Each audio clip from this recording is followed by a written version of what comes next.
Good evening ஒன்றால் இன்னைக்கு நான் பேச போகிற topic is regarding scorpion sting, அதாவது தேள்கடி.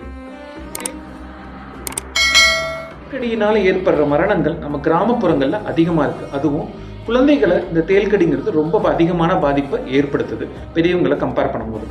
நம்மளை கடிக்கிற பூச்சிகளில் 1500 பூச்சிகளில் 30 பூச்சிகள் ஸ்கார்பியன் ஸ்டிங்காக தான் இருக்குது. அதுவும் 2 வகையான ஸ்கார்பியன், 2 வகையான தேள்கடி ரொம்ப டேஞ்சர். பிளாக் ஸ்கார்பியன் அப்படின்னு சொல்லப்படுற கருந்தேல் எந்தவித பாதிப்பையும் ஏற்படுத்தாது. அதுவே ரெட் ஸ்கார்பியன் அப்படின்னு சொல்ற 2 வெரைட்டி ரொம்ப டேஞ்சர். இந்த தேள்கடி நம்மளை அந்த ரெட் ஸ்கார்பியன் சொல்லப்படுற செந்தேல் நம்மளை கடிச்சா அது நம்ம நரம்பு மண்டலத்தை முதல்ல பாதிச்சு, இருதயத்தை பாதிச்சு, கடைசியில் நுரையீரலை பாதிப்பு ஏற்படுத்துது. இந்த ரெட் ஸ்கார்பியன் சொல்லப்படுற செந்தேல் கடிச்சா நம்ம உடம்புல ஏற்படுற சிம்டம்ஸை 4 பிரிக்கிறாங்க: great 1, great 2, great 3, great 4.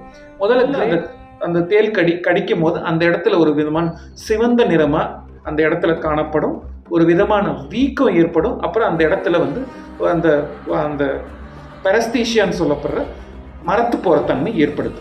Great 2ல நம்ம தலை நரம்புகள் பாதிக்கப்பட்டு கிரேனியல் நர்வ்ஸ் எல்லாம் அஃபெக்ட் ஆகுது. தலை டிஸ்ஃபங்க்ஷன் ஆகிறதுனால ஒரு விதமான ஹைப்பர் செலவேஷன், உமிழ்நீர் சுரப்பு அதிகமாகிறது, ஒரு விதமான பேச்சு குழல் ஏற்படுது, பார்வை குறைபாடு ஏற்படுறதெல்லாம் இருக்கு. கிரேட் 3ல நம்ம தலை நரம்புகளோடு சேர்த்து உடம்பும் பாதிக்கப்படுது.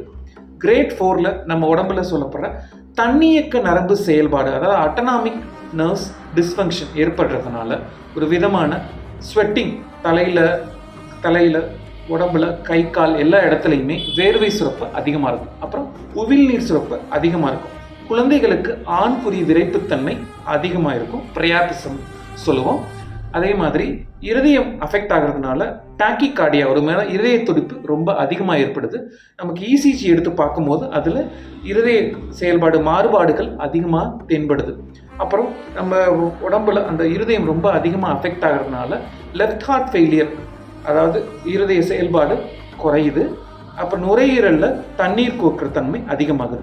இந்த மாதிரியான சிம்டம்ஸ் எல்லாமே குழந்தைகளுக்கு ரொம்ப சீக்கிரமாக ஏற்படும். ஒன்ஸ் நம்ம உடம்புல டாக்ஸின் கடிச்சிருச்சு அப்படின்னா ஒரு 5 மணி நேரத்துக்குள்ளே இந்த சிம்டம்ஸ் எல்லாம் குழந்தைகளுக்கு வந்துடும். அதுவும் ஆண்குறை விரைப்புத்தன்மைன்னு சொல்கிற பிரையாபிசம் அதிகமாக இருந்ததுன்னா அது ரொம்ப டேஞ்சர். ஓகே, நம்மளை ஒரு தேள் கடிச்சிருச்சுன்னா நம்ம உடம்புல உடனே நம்ம என்ன செய்யணும் அப்படின்னா, உடனே அதை என்ன பண்ணுவாங்கன்னா, ஃபஸ்ட்டு ஒரு கயிறு எடுத்து அந்த இடத்துல கட்டுவாங்க. அது செய்யவே கூடாது.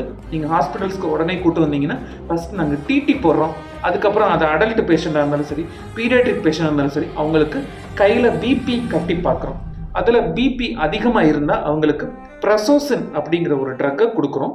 பேஷண்ட்டை உடனே அங்கே அட்மிட் பண்ணி ஒரு 4 மணி நேரம் அவங்க அப்சர்வேஷனில் இருப்பாங்க. அவங்களுடைய செயல்பாடு எப்படி இருக்குங்கிறத நாங்கள் பார்க்குறோம்.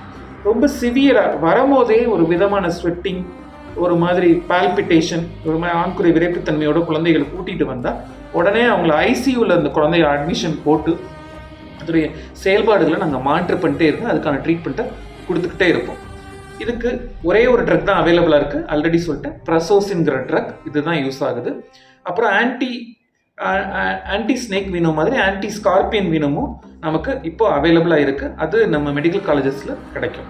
ஓகே, ஸோ ஸ்கார்பியன் ஸ்டிங், அதாவது தேள்கடி ஏற்பட்டால் நமக்கு என்னென்ன அதில் மாறுபாடுகள் ஏற்படுது நம்ம தெரிஞ்சுக்கிட்டோம். ஸோ நம்ம எவ்வளோ வேகமாக நம்ம செயல்படணுமோ அவ்வளோ வேகமாக செயல்பட்டு நம்ம ஹாஸ்பிட்டல்ஸ் கூட்டிகிட்டு வந்தால் அவங்கள ஈஸியாக காப்பாற்ற முடியும். Thank you sir.